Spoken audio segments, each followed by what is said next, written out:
And welcome to this week's edition of the Life and Legacy Show, sponsored by the Sechler Law Firm. My name is Tim Sechler.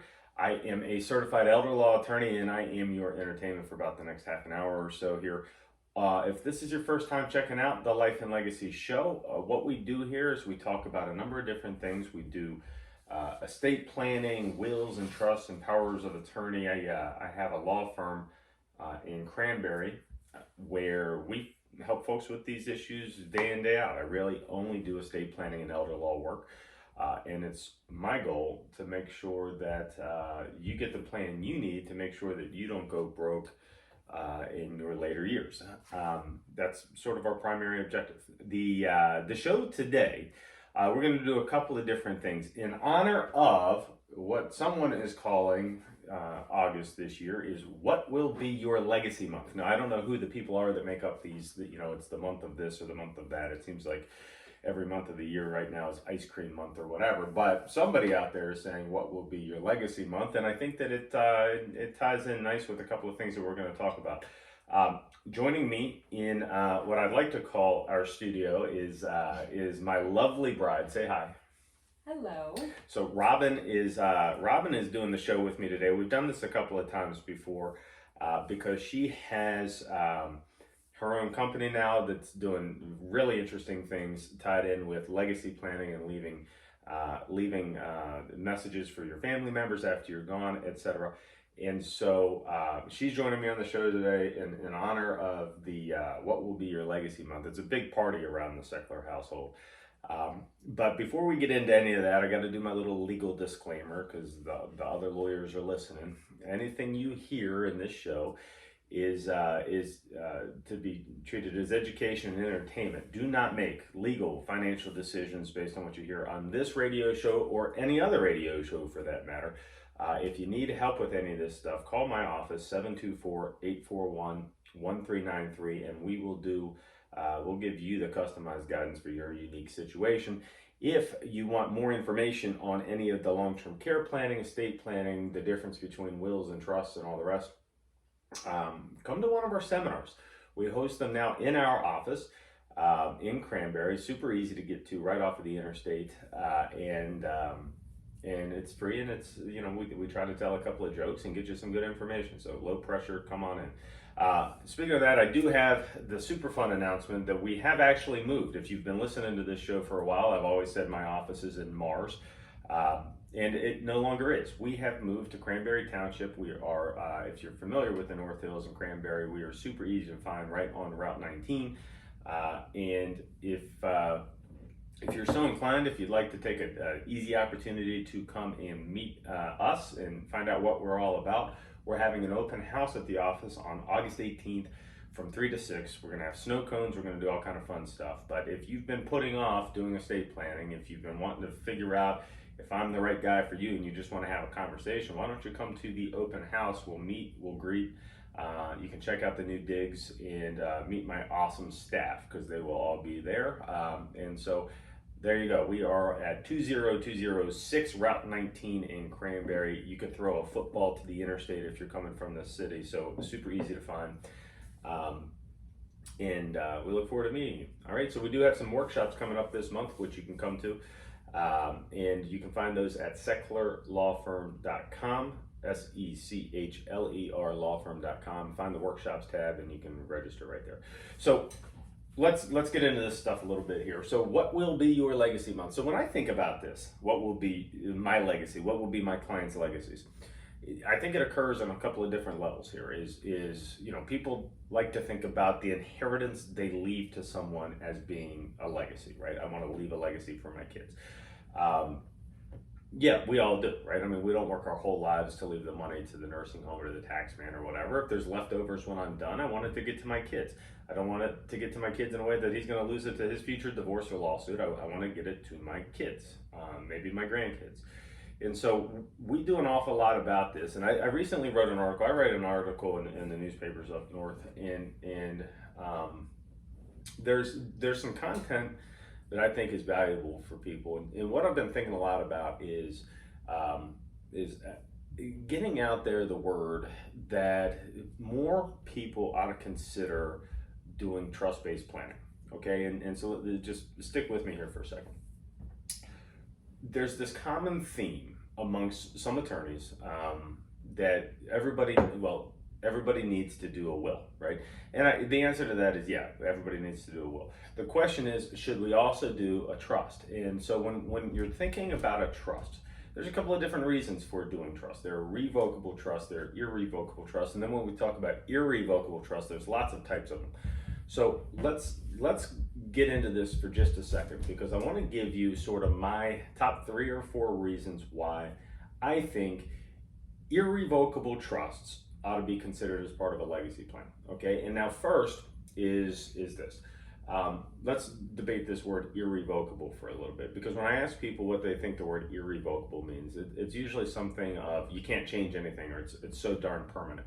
And that's not really what the word irrevocable means. The word irrevocable just means once you created the trust, you can't revoke it. You can't tear it up and get your stuff back. But it doesn't mean you have to give up total control. There are different varying things that you can do within the trust. So think of the trust as like a little machine, right? And when we're drafting the machine, when you and I are talking about your estate plan, we get to tinker with the little levers on the machine, right? We can turn up the control here, we can turn down the access here, we can switch who gets it on this other side. We can turn these things, we can adjust certain provisions, certain paragraphs within the trust document to fit your needs, whether those are tax goals or control goals or access goals or nursing home goals. And so I don't want to cast too broad of a shadow to say irrevocable trusts are good or bad. What you really have to analyze is, well, how would it apply in my situation? I don't know how you would do that other than come in and chat with us, but I just wanted to dispel with the thing about irrevocable trusts that aren't permanent. A couple of benefits. One, those little levers that we pull and adjust can allow us to accomplish lots of different tax objectives. Okay, now tax planning in the estate planning world is complicated because it's not just one tax. We got the federal death tax, we got the Pennsylvania inheritance tax, you got to consider realty transfer tax, income taxes, capital gains taxes. So when we look at a family's balance sheet, my attorneys or I we're thinking about all these things, okay, and what is going to be the most tax savvy advice I can give to this family. Okay, so but with different trusts, we can accomplish the goals based on what's going to give us the best math result. Other thing to know about irrevocable trusts are we can use them to protect assets from long-term care expenses. Okay, in Pennsylvania, nursing homes cost $130,000 a year. It's $11,000 a month, and frankly, most families can't do it. And you know, the folks that have nothing, they get the Medicaid for free. It's not going to be glamorous care, but they're going to get care, and it's going to be the best care on the planet. But we can't help them. They're already eligible for the benefits. Richie Rich, he's going to, you know, somebody with a whole lot of money, they're not even going to see the bill. They've got people that are going to pay the bills, right? And so we're not really able to help them in that context either. That's more tax planning.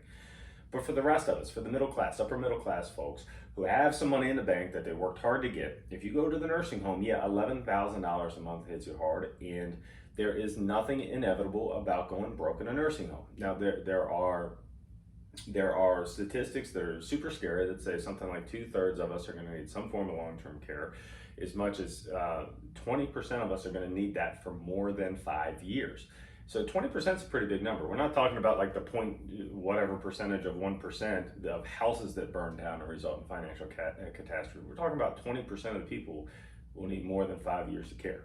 So, you know, you add that together, and to me, it just seems like we ought to be thinking about this.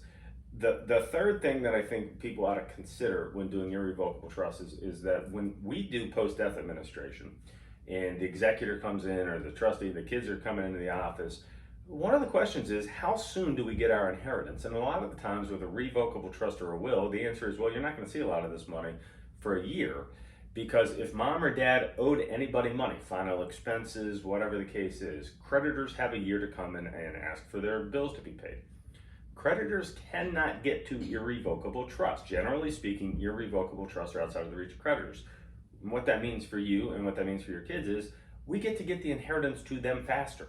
And you know, I don't know how you feel about it, or if you've really ever considered it, probably not. But all else being equal, would I want the money sitting in the estate or the trust and my kids cannot enjoy it for a year after I pass away? Or can we make a distribution a couple of months in and get the money to them faster. And that seems to me to be a way to do it. So you want to learn more about that stuff, come to one of the workshops, SechlerLawFirm.com, SECHLER lawfirm.com. If you go to the workshops tab, you can register for the free workshop. There are also pre-recorded video workshops if you don't have the time to get to the in-person one. I'm a big believer in putting the education stuff out there, and people will make informed decisions. Okay, so that's my spiel. I am joined by the lovely and talented better half of the Sechler household today, and she is going to be talking about her company that is called Securing Memories. And I guess I can say that after living with me for 11 years of practicing and owning an estate planning law firm, some of the things, the riveting conversation I bring up at dinner every night, it has finally stuck. A couple of years ago, Robyn created a company called Securing Memories. She wrote a book, and in honor of what will be your legacy month, she is way more on top of this stuff than I am, and I'm going to allow her to talk. So did I get it about right? Except for the part where you took the credit for for the business that I've created here. Well, long-term listeners are gonna know that that's not true. They would have expected that anyhow. But yeah. So I'm Securing Memories is a company that actually was born after the passing of my dad, and of course Tim knows this story, and in fact he's actually has a role in this story, but I won't let him take that much credit for that either. About 11 years ago, I lost my dad, and when he was sick, he spent his last several weeks in a hospice room, and I would sit with him on the side of his bed and just started asking questions. And I realized in that moment that if I didn't ask the questions now, I was not going to have another chance to do so. And so I just started asking things like, what was it like for you to grow up as a kid? Why did you become a teacher? Were your parents strict, or were they super fun? What did you do after school when you got home? What was your favorite subject? All of these things that I felt like my dad would have liked for not only us to know, but also for my kids and other family members. And I just started asking questions and writing down the answers as quickly as I could. And one of those days, Tim walked in and picked up my BlackBerry phone. If you remember the old BlackBerry phones that we used to carry around, they seemed so state of the art at the time. And he picked it up and he pressed record, set it back down, and walked out of the room. And neither my dad nor I noticed that he did that. And to be honest, I'm pretty sure you forgot about it, Tim, until many years later when our kids had found the BlackBerry in a box that was buried in the basement. And Tim came around the corner and said, "Oh my goodness, you have to take that BlackBerry from them." And I didn't understand why, but I did it. And he came to me with a tissue and said, "You're gonna need this, and I'm gonna tell you what's on that BlackBerry." And he proceeded to tell me about how he pressed record that day. And in the moment, we knew that we had to get to those recordings, and it took some finagling. And when we eventually got to them, we pulled it up onto the computer right next to a photo of my dad, brought all the kids in and let them listen to this recording. And to both of our surprise, the kids were like so excited and so interested in what my dad was saying. And he was telling stories about what it was like for him to go to school as a kid. And I was shocked, to be honest, how much the kids actually were interested in it. And when the couple minutes of recording had ended, they turned to me and started asking more questions. We call him Grandpa O, and they would say, what kind of ice cream did Grandpa O like? And would he come to my baseball games? And what football team did he root for? And their interest made me realize that we were missing out on this opportunity to record stories from him and other family members who we've lost over all of these years. And so Securing Memories was born as a way to help our family, but also other families, to record their stories in a meaningful way and pass them on to future generations. Yeah, it's a different type of legacy, right? So we were talking before about like the financial, and I gave you some ideas on how to protect the financial legacy, but this is deeper than that, right? Like when we do the post-death planning for families, the fights usually aren't about the money. The fights are usually about the stuff, the pictures, the photo albums, the things that will help them remember the legacy of the person that just passed away. And what I think is really neat about what you're doing is the intentionality of it, right? Because there's clearly an interest here. I think Ancestry.com, all the people that are into looking up their previous histories and their ancestors and all the rest.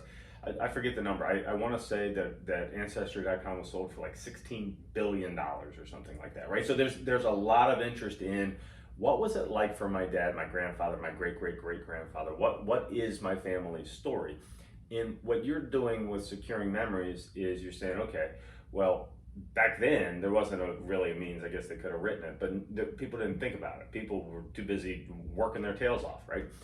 And so now we have these cell phones, we've got these videos, and we've got the different ways where we can actually record these thoughts and these ideas and these stories and pass them on to our kids who are clearly going to be curious about this stuff. That's right. We spend so much time in the estate planning world thinking about passing on, your home or your money or maybe a car or an heirloom from family, but we don't spend a lot of time talking about things like your stories and your memories and your history and your photos. And so that's really, we're taking it a step further here. Okay. So tell people where they can find you. So I am on Instagram and Facebook, Securing Memories, at Securing Memories. You can go to my website, which is securingmemories.com, and it is currently under construction. So the way it looks today is not the same way it's going to look in 2 weeks, but you can find everything there, throughout construction. And so tell now the thing you're doing right now, which is really cool, which you've only got, like, I understand, a couple of appointments left on. Explain that. Right, so we have just 4 spots left, and I'm really, really excited about this because we actually haven't fully announced it. So you are hearing this like right off the bat. We are taking our legacy planning a step further here, where we are actually coming into your home with a full videographer, lights, camera, action, and recording your story for you. Up until this point, we have had a lot of options that are sort of a DIY option, and we coach you along the way, but here we are taking that piece out of it and doing it for you. So we have 4 spots left for the rest of the month. If this is something that interests you, you can reach out to me by email. It's Robyn, ROBYN, at securingmemories.com. My grandfather always used to call me Robyn with a Y, so just make sure you catch that. But this is something that we're super excited about. So she's linked up with a super talented videographer who's done some work for us and some other business owners that we know. And what they do is Robyn has lists of hundreds and hundreds of thought-provoking questions and triggers and different things that you can consider that help to tell the story. So you could structure whatever you really want to talk about. We get to structure that ahead of time. So it's not just these people are going to come into my home and ask me off the wall things. You're going to have a conversation with Robyn ahead of time to say, okay, what do we want to talk about? Do we want to do messages to your kids on their wedding day? Do we want to do the family history? Do we want to talk about your childhood, your education, your working career? Is some combination of those things. And so then the idea, I presume, is that you'd have a conversation with them ahead of time, sort of set the parameters for this, and then go and be very intentional about creating an awesome gift for your family members. That's right. That's exactly what we'll do. So we call it a discovery call, where we'll take some time to sit down and go through sort of what your goals are and what you envision your legacy day looking like. And I have a series of what I call legacy chapters, and it just sort of helps you define a little bit more specifically what exactly you want to cover different time periods in your life, whether it's becoming a parent, becoming a grandparent, your career. Maybe there's a history of something like, you know, a family property that you want to talk about, and we can decide all those things together in our discovery call and set it up how you like it. And I just want to mention to the listeners out here that I think where this applies in a really interesting way is if you have like a senior living parent that's not listening to the radio right now and probably would say something like, my ego's not big enough to have a video crew come into my house. Listen, we all want to leave a legacy. We all want to be remembered fondly. We all want to be respected. This is a really cool gift, something neat that you can do for them that they probably wouldn't do for themselves, because nobody likes to admit that they have that kind of an ego or that they wanted to be remembered or whatever. But you know that you want to have these stories about your parent, just like in our family. When Robyn told you the story about the BlackBerry and recording her dad's stories, once we had it and once we listened to it, we wish we had more of it. And so I think this is a really neat thing for you to do for your loved one. And then you share it with your siblings, you share it with the rest of the family, and we've got this awesome shareable digital format where everybody can have it, look at it, watch it, and it can be around for generations and generations. Right? Yeah, that's right. And I just, you know, to your point, Tim, I met with a fellow the other day who is 96, and we did some recordings for his family.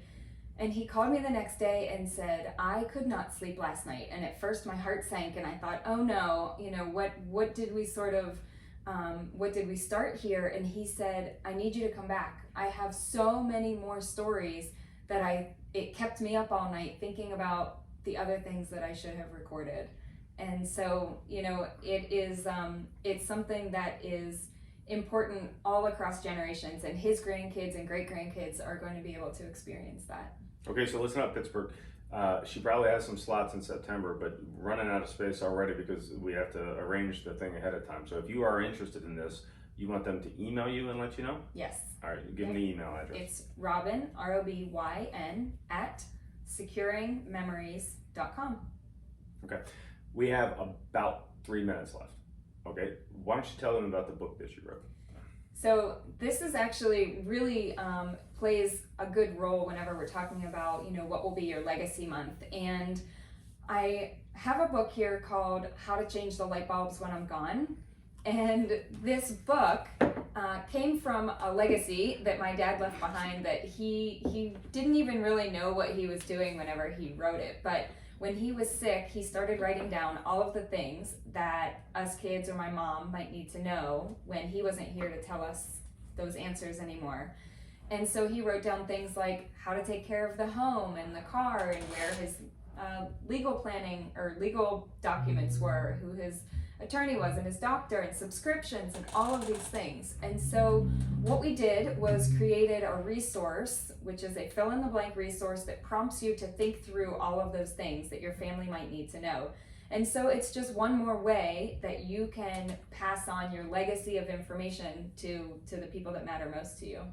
Awesome. And they can buy that? You can find it on our website. You can also find it on Amazon, How to Change the Light Bulbs When I'm Gone. And it got the title because my dad used to say, you're all gonna live in the dark when I'm gone because nobody changes the light bulbs here but me. So that was, that's how we got our title. All right, and you can find the book on Amazon called How to Change the Light Bulbs When I'm Gone. You can find out more about Robyn and all of her efforts and offerings at securingmemories.com. And if you want to grab one of the slots, you can email her, Robyn, ROBYN, at securingmemories.com. And as we wrap up the show here, I just want to let you know, if anything that we said earlier, if you want to come to one of the workshops, you can go to SechlerLawFirm.com, SECHLER lawfirm.com. And because I know the author of this book, How to Change the Light Bulbs When I'm Gone, if you come to the workshop, I could probably arrange for you to get a free copy of it. Would you even autograph it for them? I sure would. Could be worth something someday. Come to one of the workshops, guys. It's fun. We talk about this stuff. We do it in a light and heartfelt way, so that we can really be intentional about doing good things. for your family. You can find out more about that at SechlerLawFirm.com, SECHLER lawfirm.com. And if you are more interested after listening to today's shows about the things that Robyn's talking about, go to securingmemories.com or email her at Robyn, ROBYN, at securingmemories, and you can find out all about that. So thanks for listening to today's show. Remember, don't make legal decisions based on what you hear on this or any other radio show. This stuff is complicated and we need to do some custom work for you. Thanks for listening. Have a great one. Good.